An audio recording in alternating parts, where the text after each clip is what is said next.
Hey everyone, new 3012 here. It's been a couple days since I've recorded. I've been pretty busy lately. And I'll have an update video. Actually, it'll probably be up by the time this goes up. So I will have done an update video already, explaining everything about it. So no need to rehash that. It's been a couple days, so let's see if I can actually remember the voices I gave people. Last time I remember, I know the crazy shit with Rena and Mion happened. I knew that happened. Other than that, I don't remember that much. Hopefully I'll actually remember. Oh yeah, he's gonna wake up early and go to school early so he can just say like, fuck you, Rena. Which I think that's the right idea here. This was the first time I'd ever woke with such clarity. It was 5:59, just moments before my alarm would go off. I was amazed at the precision of my internal clock. I had made preparations for the next day of school before I went to bed. I changed quickly and descended to the deserted lower floor. It appeared that my mom was still asleep. Neither breakfast nor lunch was ready. Yeah, it's 6 a.m. Get over yourself. Ain't no parent getting up at 5:30 to cook you fucking breakfast and lunch. Spoiled little bastard. Yesterday I was unilaterally declared that I would be leaving early today, so it couldn't be helped. I slathered jam on some bread and topped it with instant cocoa. Just as I was finishing up breakfast, Mom rose groggily from her slumber. "My Cage, you are up early. If there's some sort of school event?" "Not really." Answering bluntly, I picked up my bag and stood after, stuffing 2 slices of bread down my throat. "You're leaving already? What about lunch?" "If you don't wait a bit, I can't make it." If I waited for her to make lunch, then it would end up being the same time as usual. If I did that, it would raise the chances of me running into Mion and Rena on the way. Yes, from today onwards, I was going to go to school alone. I'll be fine for today. Then what will you do for lunch? I'll slip out and buy some bread or something at the store. Really? Then here's some lunch money. Be sure to bring back the receipt. Oh, fuck you. No. I took the 1,000 yen bill from Mom and slipped it into my pocket. It's pretty early. Is Rena-chan up this early as well? No, just me. Did you tell Rena-chan that you're leaving early? Sure. I have no reason to tell her every little detail, now do I? Finding it difficult answering the onslaught of questions, I made an annoyed face. Tell Rena that I went ahead when she comes. Hey, Keiichi, wait! It's not that I didn't trust my parents. I just couldn't rely on them. They couldn't help me. I could only hope that they didn't get involved. It was safer that way. I mean... you can make that argument, I don't know. I think it is better not to involve your parents, but at the same time, I don't believe you should hide everything. You should say, yeah, for reasons I can't tell you, I have to go. And can we move out of this damn town? At least that's what I would say. My mom's annoying voice was cut off by the slam of the door. Wow! For the first time since I moved here, I headed down the road to school alone.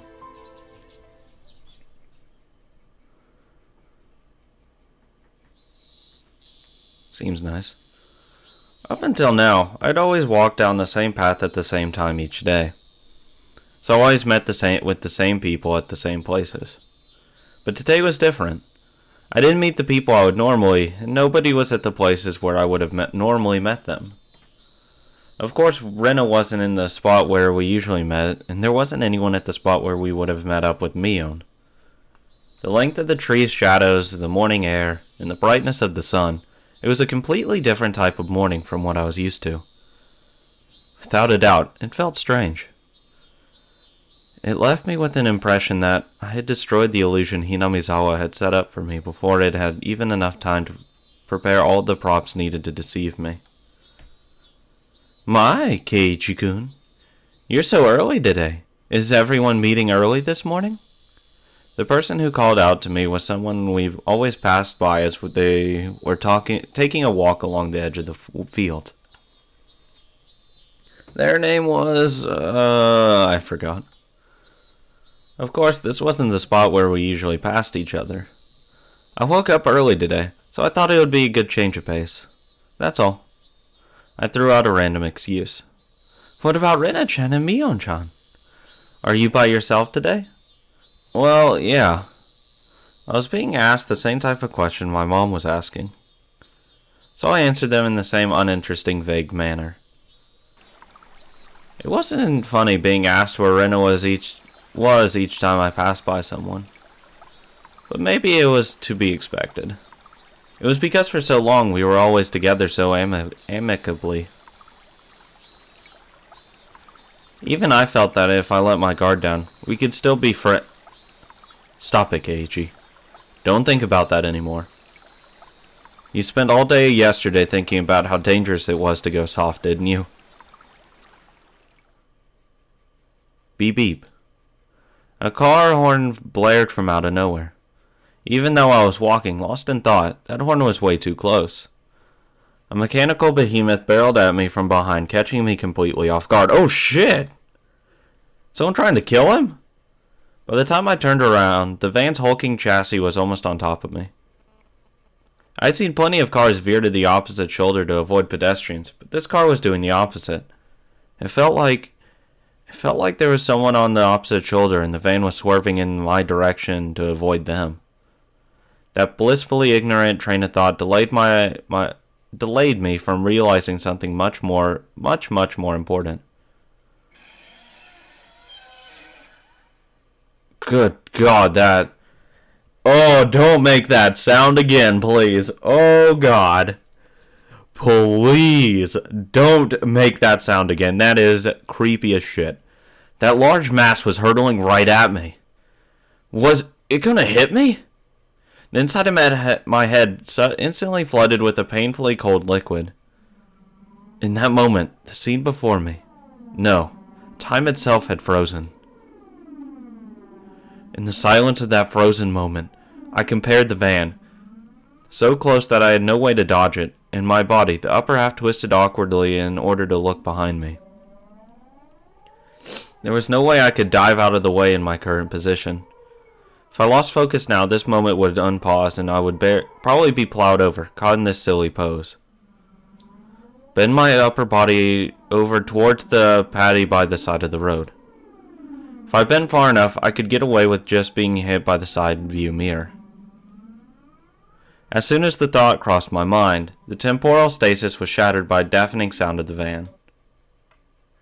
The side mirror struck my shoulder, sending me spinning off through the air like a top, locked in my contorted position. Ah, God! Oh, that would hurt. Fuck. Ah, that would really hurt. Fuck this dude. I don't suppose you have anything sharp that you could slash his tires with, then beat the fuck out of him. Sent tumbling through the air, I crashed into the muddy paddy by the side of the road. What the fuck is that? My entire body was soiled and drenched. But the choice I had made in that instant was unmistakably the best. I was covered in mud, but when the alternative was being hit by the car, it was the closest I could be to being unscathed. Yeah, I mean... I don't know, it's really hard to choose between, being hit by a car, possibly being paralyzed or die for the rest, paralyzed for the rest of your life or die, versus, just a hit on the shoulder, probably bruised it really bad, and a little muddy. I mean, it's a really hard choice you have to make there. God damn it. Rising out from the paddy, I had enough in me to glare over at the stopped van and yell profanities at the driver. Yeah, no shit. Step the fuck out of the van before I beat the shit out of you. And get the fuck out of here. I'm not sure if he was able to see me, but the van sped off suddenly. Of course he could see you! He just hit you! How couldn't he see you? Wait, damn it! This was what they call a hit and run, wasn't it? Yeah, that is a hit and run. Fuck, that's attempted murder. I couldn't help but continue yelling out profanities. The disgrace from being covered in mud hurt me more than any physical wounds. That's not true. If you got plowed over by that van, oh, you better believe you'd be rather covered in mud. Fuck you. Don't even begin. I slogged through the muddy patty and made my way back onto the road. This is a crime, goddammit! Shit, I'll track you down and sue you. No, I'm gonna kill you. If I go looking for a van, I'm sure to find it in this little village. The path I was on had rice paddies on either side, so it had become so narrow that one cart could barely fit through. It wasn't a place you could tear full speed down in a car, let alone pass by pedestrians. Oh, you mean what he was trying to do. Fucking asshole. Not only was it a narrow road, but the car just now was closer to my side of the road than the other when it went past me. Even as I cursed, I was desperately trying to suppress the dark cloud rolling up within me. No, he tried to kill you. This wasn't just a hit and run. That car just now was trying to run me over, wasn't it? Clearly. I don't know why he honked, though. Because had he not, he would have killed you.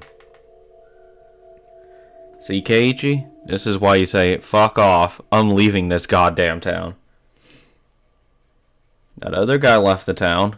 I don't remember his name because they mentioned it like 4 times, and that's it. So, just do that guy. Or was he spirited away? You can't be too bad. Thinking back, I did feel like there had been a car creeping up on me slowly for a while. What the fuck? You just didn't pay it any mind that it was just creeping behind you for a while? That's when you get in the grass and just start walking a different direction. Leave the road. You dumbass. That's right. As soon as I'd parted ways with that person taking a walk, I had that feeling the whole time. If it had wanted to pass me, then it had no shortage of chances. You dumbass. Why didn't you look, see a van, step off the road, usher him to move along? Damn it, man. Normally I would have felt suspicious and turned around sooner. Why wouldn't you? This is when your suspicion's supposed to be really fucking high. But I was lost in thought, and I was kicking myself for not realizing it was there sooner. Oh, you better believe I would realize it. Jesus Christ, the second he started, I would have stepped out of the way. And then, when the path became narrow, and there was no one else in sight, he floored it. If I had hesitated for even a moment, the result would have been no laughing matter.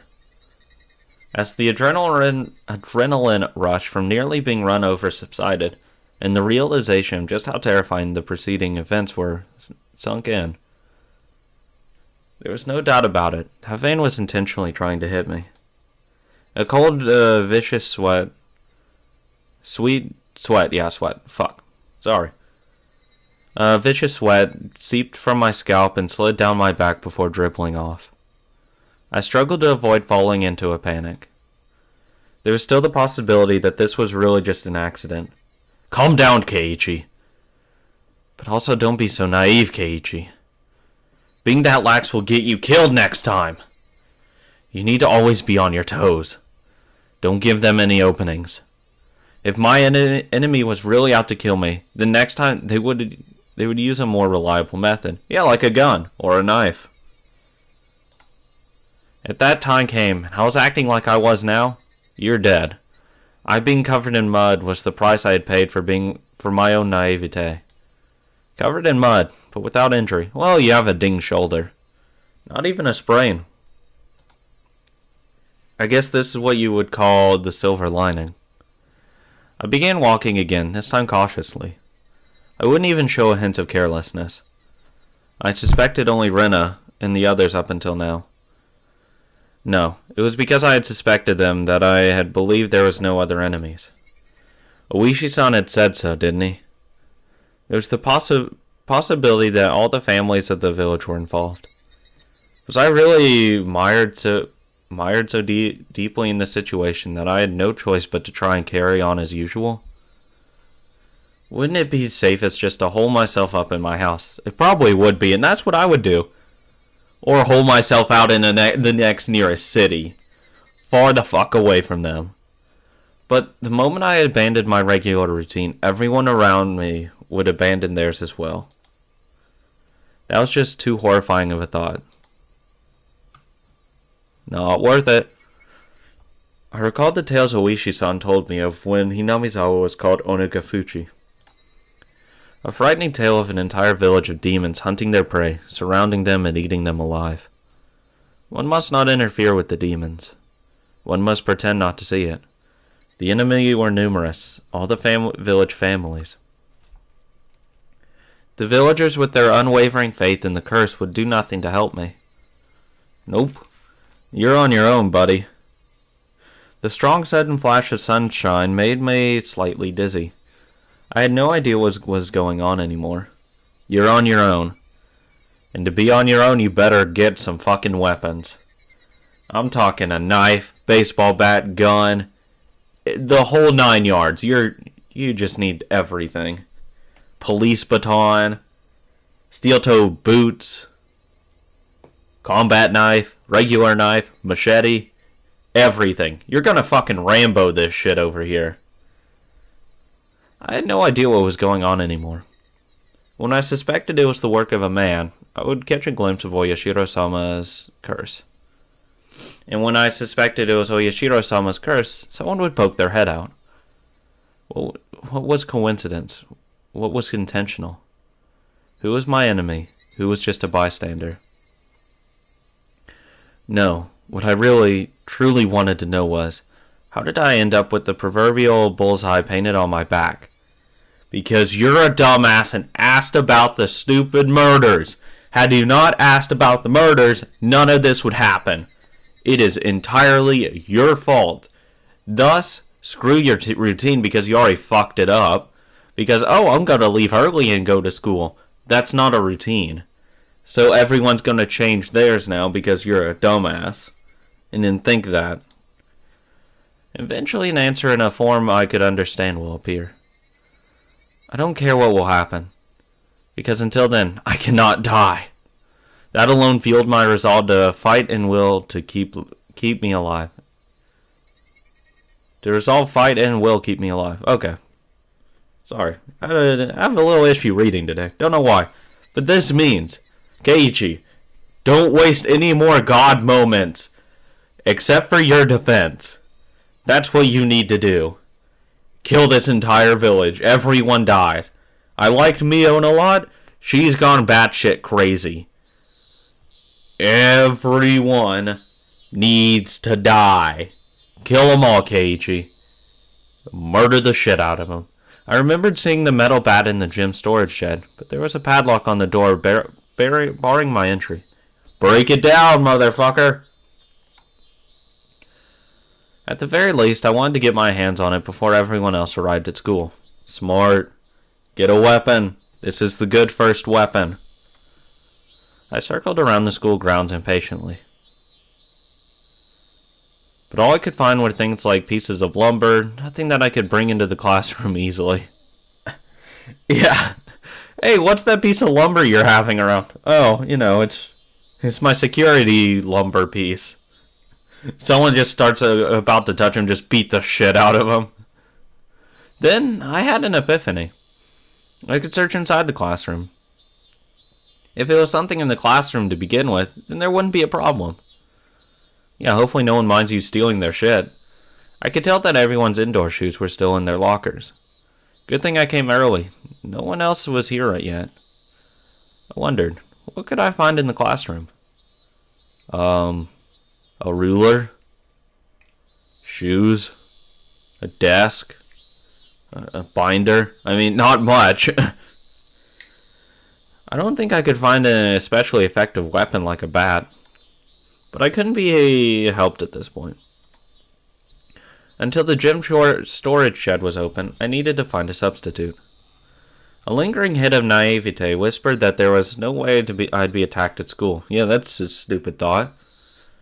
But such soft ideas would no longer protect me.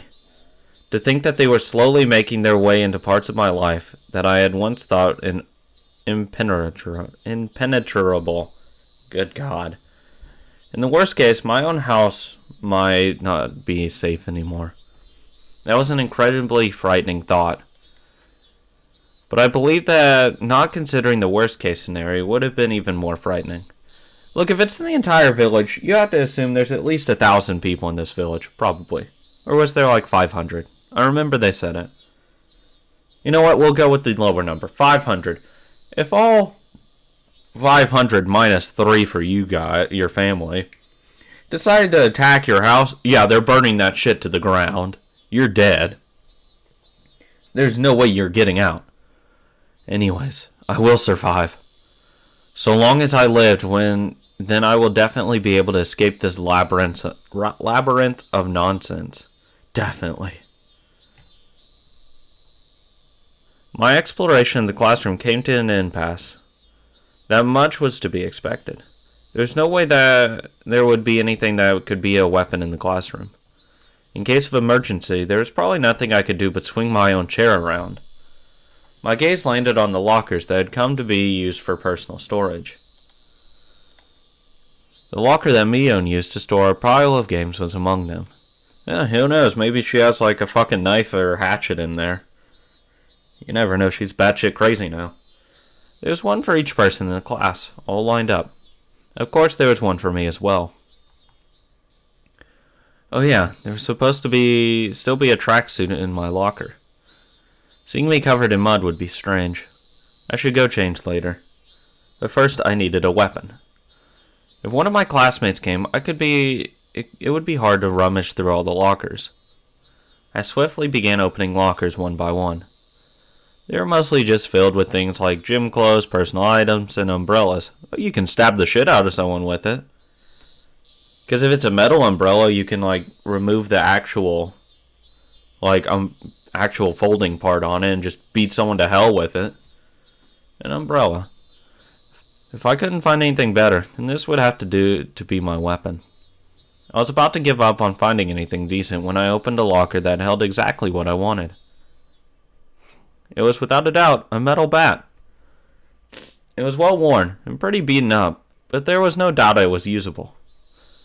In that locker that reeked of mold, there was also hung a baseball uniform.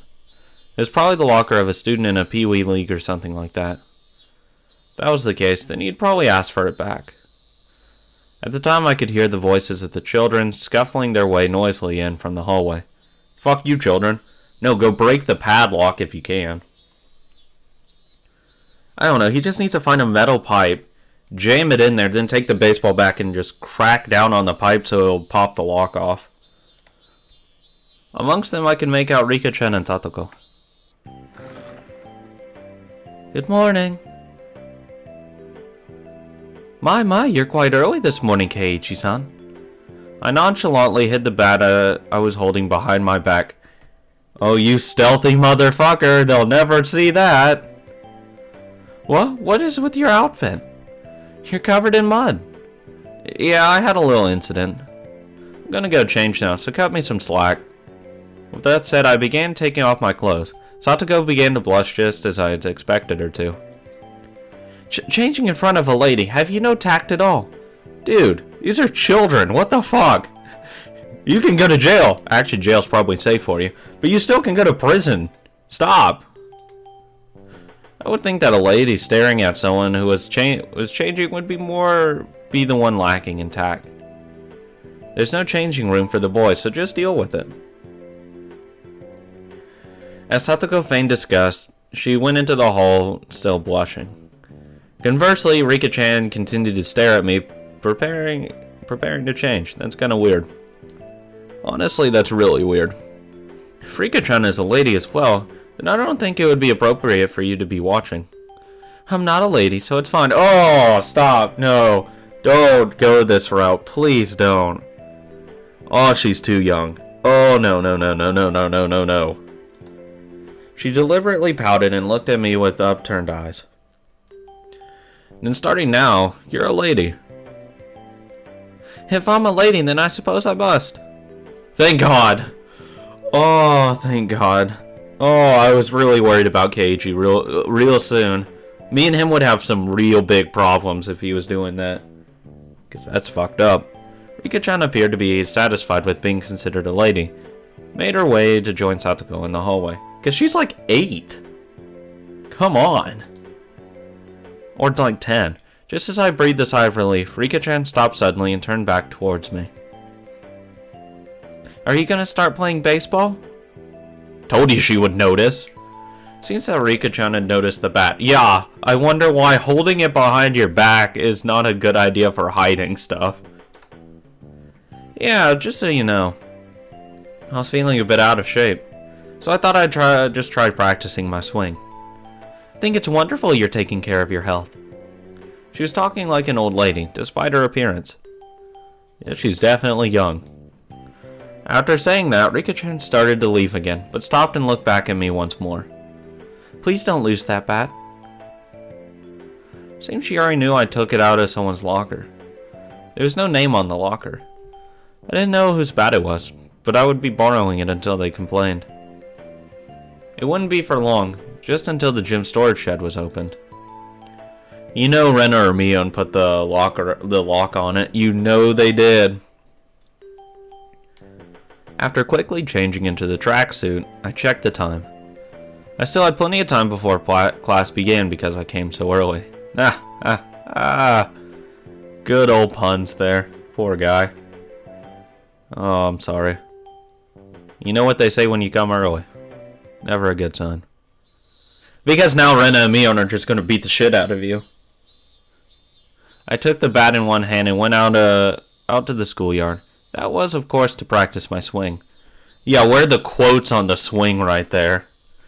I needed to make it known I would always have a bat on me so I could practice my swing. At some point, the sunlight had become even stronger. Disregarding my classmates as they made their way to school, I took my position in the shadow of the school building. I wasn't the academic type, and I wasn't much of an athlete either. I might get muscle pain if I just suddenly started swinging. I should at least start out with some warm-ups. I doubt anyone would think I was doing something out of the ordinary, which was the exact opposite of my actual mental state. I gripped the bat and swung lightly. The bat was by no means light. The weight would make it a reliable weapon when I needed it to be. Of course, I could only pray that the moment I needed it to use this as a weapon would never come. Oh, it's gonna come. You know it's gonna come. Because that's just how all this shit works. Though honestly, like, you just need to hit them once in the head. If you can get that one hit on them, oh, you're done. They're done. You win. Because they're gonna go down like a fucking log. Then you just wail on them.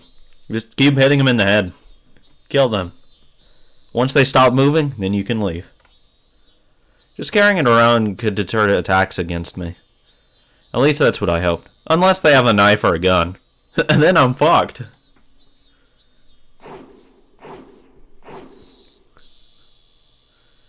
Oh yay. Nothing like some crazy people. Yay! They probably aren't gonna, like, just straight up stab me in the parking lot, probably. Well, there's no parking lot, but just this gravel area. I can't wait for class. Yay!